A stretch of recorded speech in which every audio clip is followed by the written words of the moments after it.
नमस्कार, आप देख रहे हैं जन टीवी और मैं आपके साथ आकांक्षा पारिक। खबरों की शुरुआत से पहले एक नजर हेडलाइंस पर। उत्तराखंड में कैबिनेट विस्तार की चर्चा तेज। दिल्ली में सीएम पुष्कर सिंह धामी ने बीजेपी नेता बीएल संतोष और दुष्यंत गौतम से की मुलाकात। संगठन और सरकार के मुद्दों पर हुई चर्चा।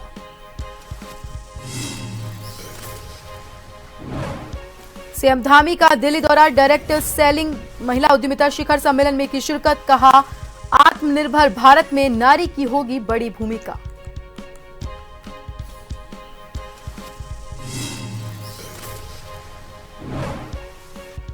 अंतर्राष्ट्रीय महिला दिवस आज। सीएम पुष्कर सिंह धामी ने दी शुभकामनाएं। कहा, हमारी सरकार मातृशक्ति के उत्थान के लिए लगातार कर रही काम।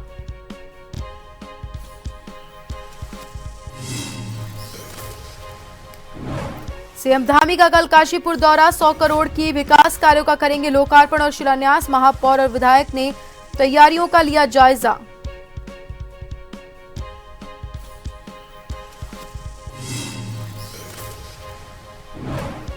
और उत्तराखंड में अवैध मदरसों पर प्रशासन की कार्रवाई। विकासनगर में मुस्लिम संगठनों में रोष। प्रशासन और सरकार के खिलाफ खोला मोर्चा। उग्र आंदोलन की दी चेतावनी।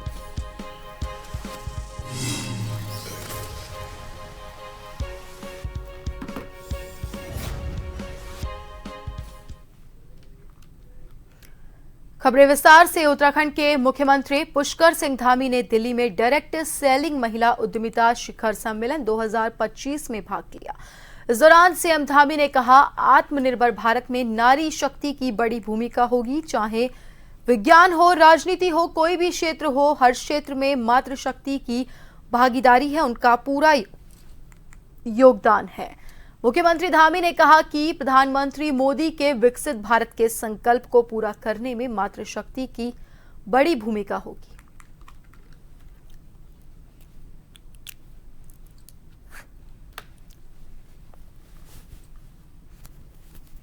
उद्योग का क्षेत्र हो, आज हमारी देश की मातृशक्ति ने अपने आप को हर क्षेत्र में सिद्ध किया है। अपने परिश्रम से, अपने कौशल से आज मातृशक्ति हर क्षेत्र में आगे बढ़ चढ़कर काम कर रही हैं। इसी प्रकार आज बड़ी संख्या में हमारी माताएं बहनें जो सामान्य में अपने परिवार चलाने के अतिरिक्त डायरेक्ट सेलिंग इंडस्ट्री में भी एक अलग पहचान बना रही हैं। डायरेक्ट सेलिंग के व्यापार मॉडल को अपनाकर आज न केवल आर्थिक रूप से आत्मनिर्भर बन रही हैं, बल्कि उनके अंदर आत्मविश्वास और कुशल नेतृत्व क्षमता का विकास भी हो रहा है। मुख्यमंत्री पुष्कर सिंह धामी रविवार को काशीपुर दौरे पर आएंगे, जहां करीब 100 करोड़ रुपयों के विकास कार्यों का लोकार्पण और शिलान्यास करेंगे, जिसे लेकर नगर निगम सभागार में जिला अध्यक्ष गुंजन सुखीजा, विधायक त्रिलोक सिंह चीमा और महापौर दीपक बाली ने प्रेस कॉन्फ्रेंस कर जानकारी दी। काशीपुर क्षेत्र की जनता से अनुरोध किया कि ज्यादा से ज्यादा संख्या में नगर निगम परिसर में पहुंचकर सीएम का स्वागत करें। प्रेस वार्ता के बाद सभी ने तैयारियों का जायजा भी लिया। काशीपुर की जनता अपने लोकप्रिय मुख्यमंत्री को सुनने को आतुर है और मुख्यमंत्री जी के द्वारा तमाम बड़ी योजनाओं का यहाँ पर लोकार्पण और शिलान्यास इस काशीपुर की जनता के लिए किया जाएगा।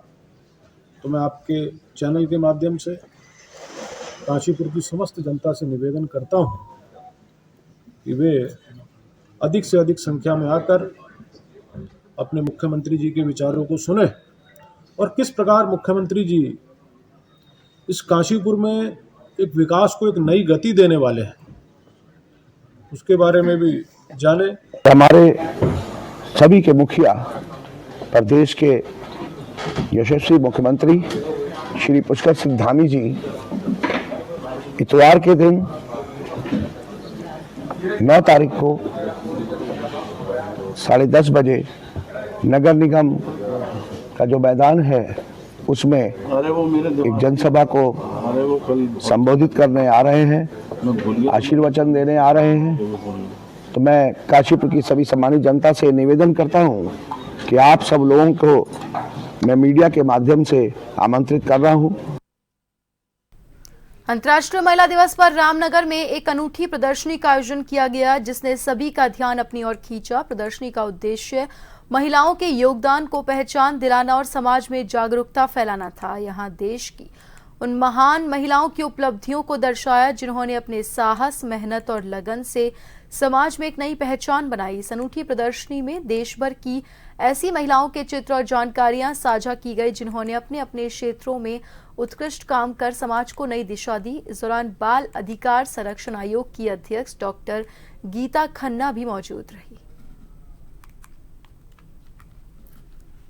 अगर आप इस प्रदर्शनी का अवलोकन करते हैं तो आप पाते हैं कि ऐसा कोई भी क्षेत्र नहीं है जीवन का जिसमें महिलाओं ने अद्वितीय साहसकारी, कढ़ाई, सिलाई, कलाकारी और समाज, खेल कूद, तो ऐसा कोई क्षेत्र नहीं है जहाँ पे महिलाओं ने एक खास उपलब्धि दर्ज नहीं करी है। और इनमें से अधिकतर महिलाएं उस समय की हैं, जब उस कालखंड की हैं जब हमने महिलाओं से समान अवसर नहीं दे रहे थे। हालांकि भारतवर्ष और भारतीय संस्कृति में महिलाएं सदैव ही देवी शक्ति स्वरूपा थी, पर कुछ कालखंड हमें मानना पड़ेगा जो महिलाओं के लिए उपयुक्त नहीं था। ऐसे समय में, उस मुश्किल समय में भी इन्होंने अपने लिए रास्ते निकाले, समाज के लिए रास्ते निकाले। देश भर में आज अंतर्राष्ट्रीय महिला दिवस मनाया जा रहा है। नैनीताल पुलिस ने हल्द्वानी के मिनी स्टेडियम में महिला और बालिकाओं को सेल्फ डिफेंस ट्रिक सिखाए, साथ ही इससे संबंधित कई टिप्स भी दिए। इस मौके पर लालकुआ सीओ दीपशिखा भी मौजूद रही। स्कूली बच्चों ने बताया सेल्फ डिफेंस के बारे में बहुत अच्छा सीखने को मिला।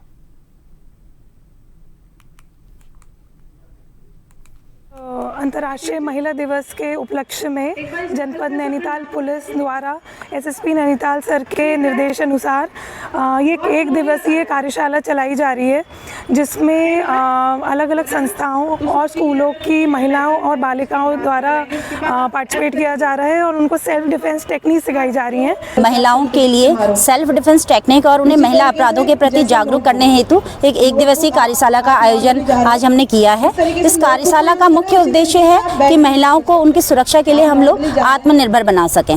अचानक से जब उन पे कभी कोई हमला होता है तो वो किस तरीके से अपने शरीर को ही एक वेपन की तरह यूज कर सकते हैं, उसको हमने यहाँ पे कवर करने की कोशिश करी है। देहरादून में 11 मार्च को जलवायु परिवर्तन और नवीकरणीय ऊर्जा विषय पर एक राष्ट्रीय सेमिनार का आयोजन किया जाएगा, जिसे लेकर कर्नल अजय कोठियाल ने कहा इस सेमिनार में पर्यावरण को लेकर चर्चा की जाएगी। इसमें मुख्य रूप से उत्तराखंड में जंगलों में लगने वाली आग को किस तरह से रोका जाए, साथ ही पर्यावरण सुरक्षा की कई समस्याओं पर चर्चा की जाएगी।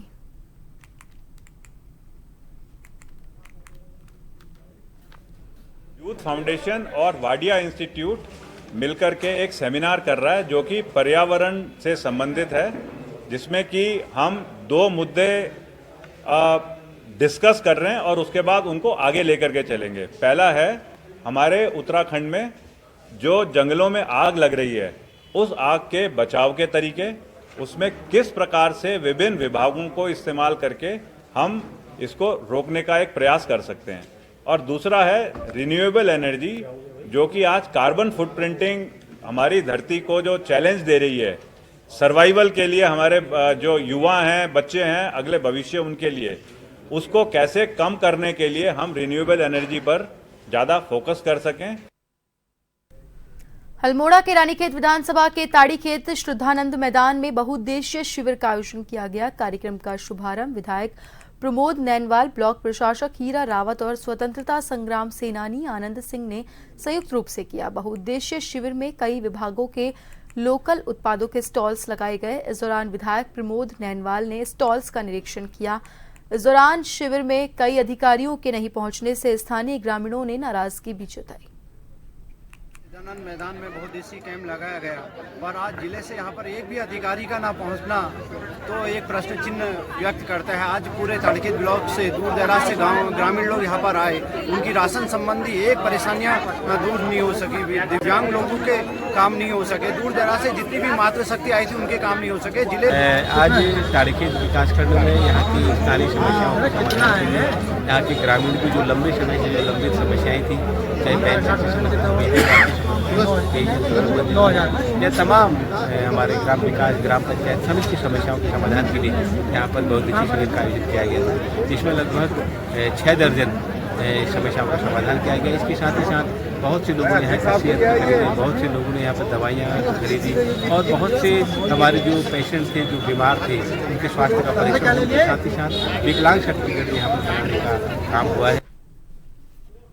काशीपुर में कांग्रेस की ओर से होली मिलन कार्यक्रम का आयोजन किया गया। इस दौरान कांग्रेस नेता सहित कई कार्यकर्ताओं ने एक दूसरे को अबीर गुलाल लगाकर शुभकामनाएं दी। महिला कांग्रेस महानगर अध्यक्ष पूजा सिंह ने कहा, होली का त्योहार सौहार्द, भाईचारे और प्रेम के प्रतीक के रूप में मनाया जाता है। इस दौरान सभी होली के गीतों पर जमकर थिरके।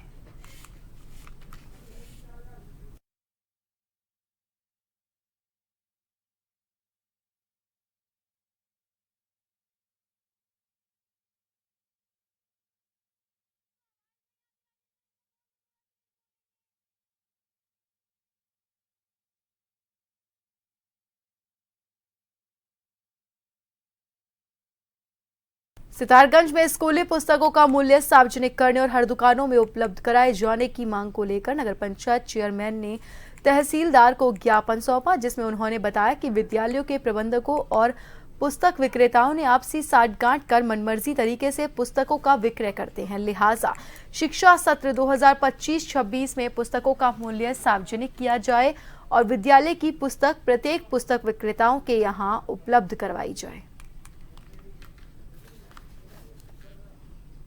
हमारे बच्चों का भविष्य है, उसको देखते हुए जैसे हर क्षेत्र में बताऊंगा, पूरे उत्तराखंड की बात मैं बताऊंगा, प्राइवेट स्कूल में हो गया, जिस प्रकार से बस्ता आजकल भारी हो रहा है और जो किताबें स्कूल से पर्सनल दुकानों के लिए करा जाता है, उसमें उस विषय में ज्ञापन दिया है। और कुछ चीज़ें ऐसा है जब फीस का भारी वजन जो गार्जियनों पर पड़ रहा है, तो इस मामले में आज ज्ञापन दिया है। देखते इसमें कब तक कार्रवाई हो पाती है। और फिलहाल के लिए रुकेंगे एक ब्रेक के लिए।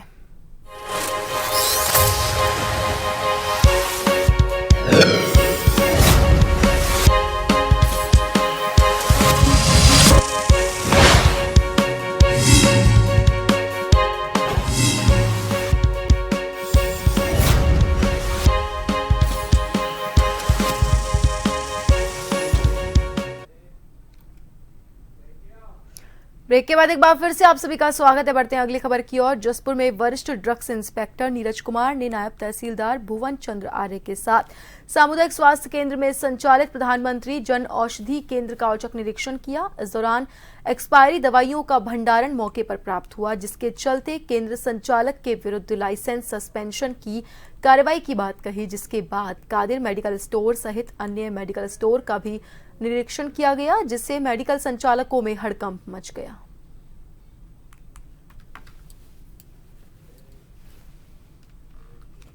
खबर रुड़की से है, जहां जॉइंट मजिस्ट्रेट को भारतीय किसान यूनियन रोड ने सीएम के नाम एक ज्ञापन सौंपा। बता दें, ये ज्ञापन विधायक प्रदीप बत्रा द्वारा पत्रकारों से अभद्रता करने को लेकर सौंपा। साथ ही कहा कि देश के चौथे स्तंभ के साथ विधायक द्वारा किए गए इस दुर्व्यवहार से किसान यूनियन में खासा रोष है, जिसको लेकर भारतीय किसान यूनियन रोड ने इस बात का विरोध करते हुए सीएम के नाम एक ज्ञापन सौंपते हुए कहा, इस तरह के आचरण के लिए विधायक और रुड़की नगर निगम की मेयर माफी मांगने का काम करें। साथ ही आगे से इस तरह के व्यवहार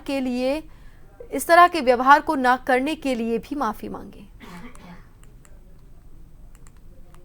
किसान रोड के सभी पदाधिकारीगण जो आपके सामने उपस्थित हैं, राष्ट्रीय अध्यक्ष जी की आज्ञा के अनुसार हम पत्रकारों को समर्थन देने के लिए आए हैं। उनकी जो लड़ाई है वो जायज है। पत्रकार एक इस लोकतांत्रिक तरीके का एक चौथा स्तंभ है जो अब सबकी आवाज उठाता है। अगर हम कुछ गलत कर रहे हैं तो निश्चित रूप से हम कहीं ना कहीं बचेंगे। अगर सब चीज़ साफ सुथरी है, सारी चीज़ें सही हो रही हैं, तो फिर हमें पत्रकारों से बचना क्यों। और पत्रकार एक सम्मान रखता है, सुबह ही निकल के वो जो एक समाज को जगाने का कार्य करता है और विकास की एक मुख्य धारा जो है वो पत्रकारी तो है, कोई तो उठा रहा है हर तरह की समस्या, हर संबंधित, क्या वो किसी विभाग की हो, राजनीतिक रूप से, सामाजिक रूप से।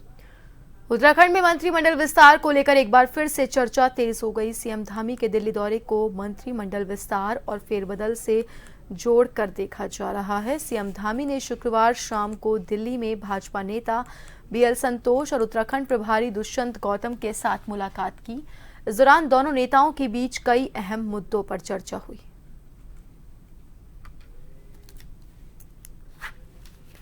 उत्तराखंड में कैबिनेट के विस्तार को लेकर एक बार फिर से चर्चा चल रही है, तो वहीं भाजपा प्रदेश अध्यक्ष महेंद्र भट्ट का कहना है सीएम धामी दिल्ली प्रवास पर हैं। कैबिनेट विस्तार का मामला केंद्रीय नेतृत्व तय करेंगे और सभी निर्णय जल्दी ही किए जाएंगे।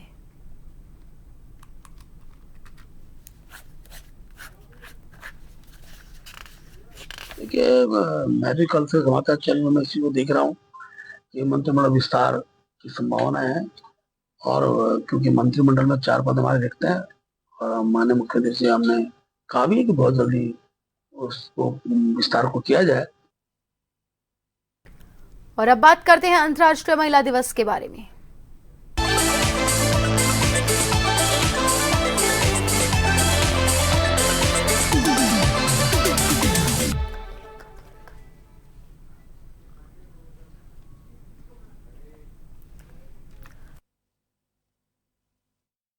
मुख्यमंत्री पुष्कर सिंह धामी ने प्रदेश की समस्त मातृशक्ति को अंतर्राष्ट्रीय महिला दिवस की शुभकामना दी।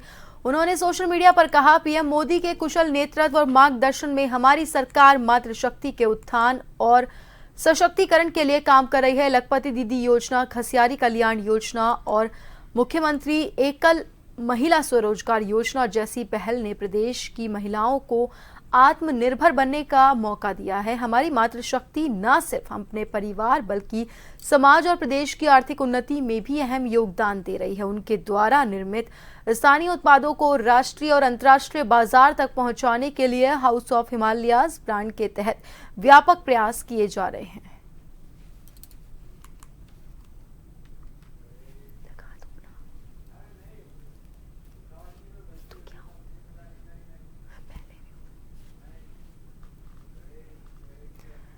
नैनीताल की एक महिला जिसने दर्द को अपनी ताकत बना लिया, ये महिला है एसिड अटैक सर्वाइवर कविता बिष्ट, जिसने अपनी दोनों आंखों की रोशनी खोने के बाद भी न सिर्फ खुद को संभाला बल्कि दर्जनों महिलाओं को रोजगार देकर आत्मनिर्भर भी बनाया। देखिए ये खास रिपोर्ट।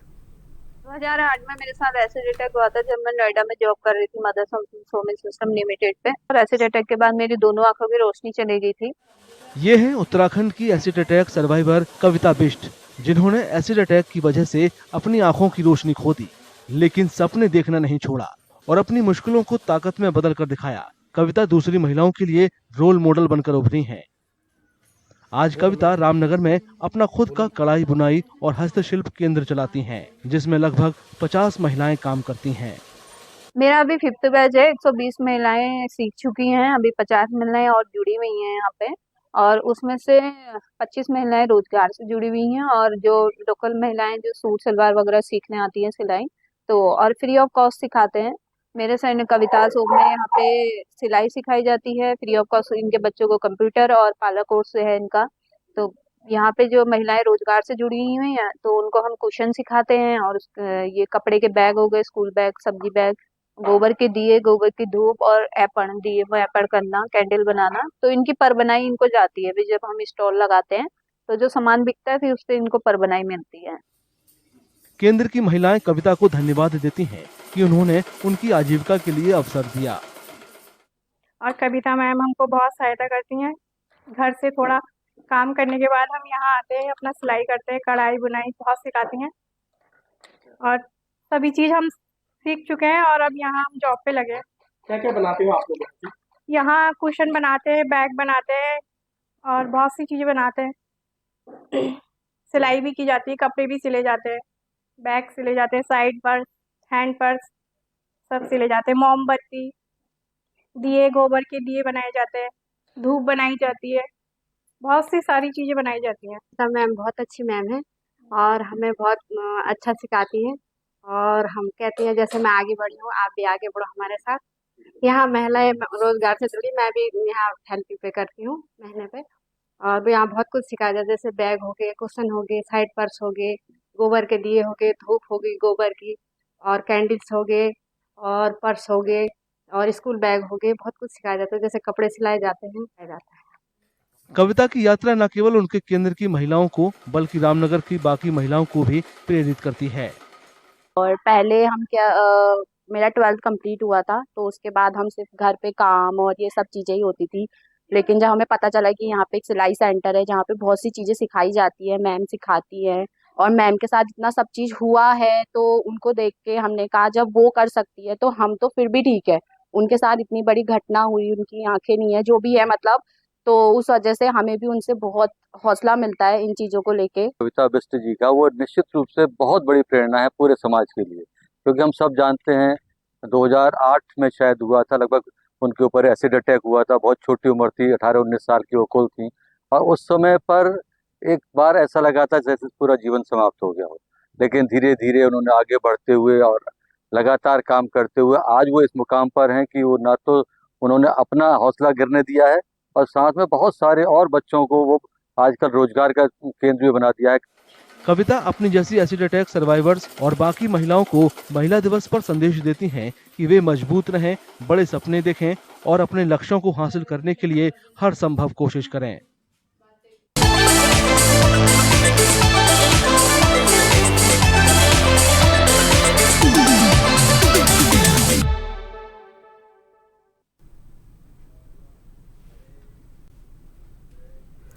और आखिर में एक नजर डालते हैं हेडलाइंस पर।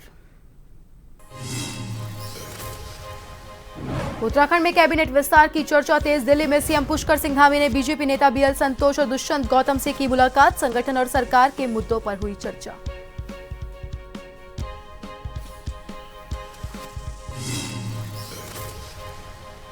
सीएम धामी का दिल्ली दौरा। डायरेक्ट सेलिंग महिला उद्यमिता शिखर सम्मेलन में की शिरकत। कहा आत्मनिर्भर भारत में नारी की होगी बड़ी भूमिका।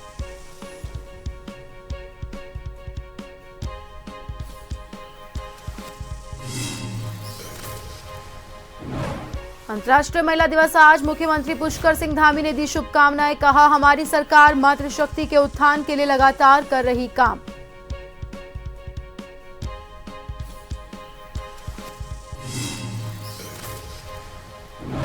सीएम धामी का कल काशीपुर दौरा। 100 करोड़ की विकास कार्यों का करेंगे लोकार्पण और शिलान्यास। महापौर और विधायक ने तैयारियों का लिया जायजा।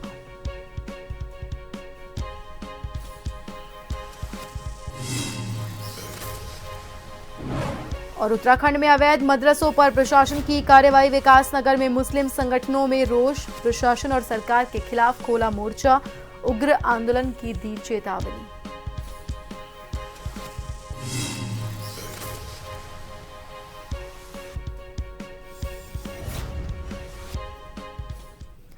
और फिलहाल के लिए बुलेटिन में इतना ही। बने रहिए जन टीवी के साथ। नमस्कार।